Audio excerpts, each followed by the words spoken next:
Адам ата мен Хауананың қиссасы. Адам жаннатта жалғыз жүрмесін деп, Алла тағала оған жұп жаратуды ойлады. Ұлық Алла Хауананың тәнін жасау үшін адам ата ұйқыда жатқанда оның сол жақ бұғана қабырғасын таңдайды. Себебі Тәңірі тағала адамның бұғана сүйегін жердің қиыршық тасы жоқ ұлпа құмынан жаратыпты. Адам атаның ең нәзік, ең жұмсақ етінен жаралғандықтан әйел адамның денесі мамықтай жұмсақ, мақтадай нәзік болыпты. Адамның сол жақ қабырғасы босап қалғандықтан көкіректің ортасында тұрған ет жүрек босап қалған тарапқа қарай ойысады. Ет жүрек содан бастап адамның сол жақ кеудесінің астында соғатын болыпты. Ерлі зайыптылар ұйықтағанда әйел баласының ерінің сол жағына жататыны содан екен. Тіпті олар қандай да бір себеппен бөлек жату керек болса да, әйелді қол созым қашықтықта ғана бөлек жатқызатын тәртіп қалыпты. Ерлі зайыптылар татулығы бұзылып, бөлек жата бастаса, үйдің берекесі қашып, махаббаттары тез сөнеді екен. Адам ата ұйқыдан оянған соң, әппақ жаулық жамылып тұрған әдемі келіншекті көріп таңғалып, «Я Алла, мына ақ жаулық жамылған кім?» деп сұрайды. Ұлық Алла, бұл Хауана, сенің жан-жарың, өмірлік серігің болады. Бар, жаулығын ашып, жүзін көр, жарыңмен таныс, деп бұйырады. «Я Алла, сен оны не үшін ақ жаулықпен жасырдың?» дейді. Ібліс деген қас дұшпаның бар емес пе? Ойлағаны саған тек қастық, сол малғұнның теріс назары түсетін болса, жас келіншегін кеселге ұшырауы мүмкін. Сол себепті жұбыңның ай дидарын ақ жаулықпен жасырдым.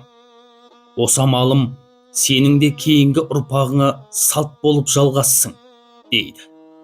Адам ата адал жарына тақап барып, ақ желекті ашып, оның дидарына көз салады.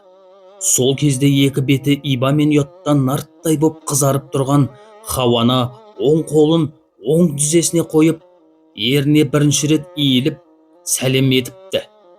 Адам ата Хауананың дидарын бір көргеннен-ақ ғашық боп қалады. Себебі Хауана айрықша сұлу еді, сипаттауға тіл жетпейтін. Себебі ұлық Алла бір тамшы нұрынан сұлулықты жаратты, сосын оны 100-ге бөлді. Оның 99 бөлігін Хауаға дарытты. Қалған бір тамшыны тағы да 100-ге бөлді. Оның 99 тамшысын алды да Жүсіп пайғамбардың рухына сыйлады. Одан артылған бір тамшыны тағы да 100-ге ыдыратты. Оның 99 тамшысын Хадиша анамызға, Айша анамызға, Бибі Батима анамызға және Бибі Мариямға теңдей етіп бөліп берді. 4 анамыздан артылған бір тамшы нұрды алды да миллиардтаған сансыз зәрреге бөлді. Сосын есебіне жете алмайтын сұлулық сәулесін әуелден ақырға дейін келіп кететін күллі әйел затына шашып жіберді. Осылайша көркем бейне мен сұлу дидар Хауананың себебінен барлық әйел баласына нәсіп болды. Қыз келіншектердің ер адамға қарағанда ажарлы болатыны содан екен. Адам ата қолын созып қалыңдығын өзіне шақырады. Хауана иба сақтап кері шегінеді. Екінші рет шақырады. Хауана ұялып жақындамайды. Үшінші рет ишара қылғанда Хауана, көңілің болса өзің кел, менің барғаным ұят болады, дейді. Сол кезде адам ата жарына өзі тақап барады. Әйелге ғашық болған ердің бірінші боп сөз салуы адам атадан қалыпты.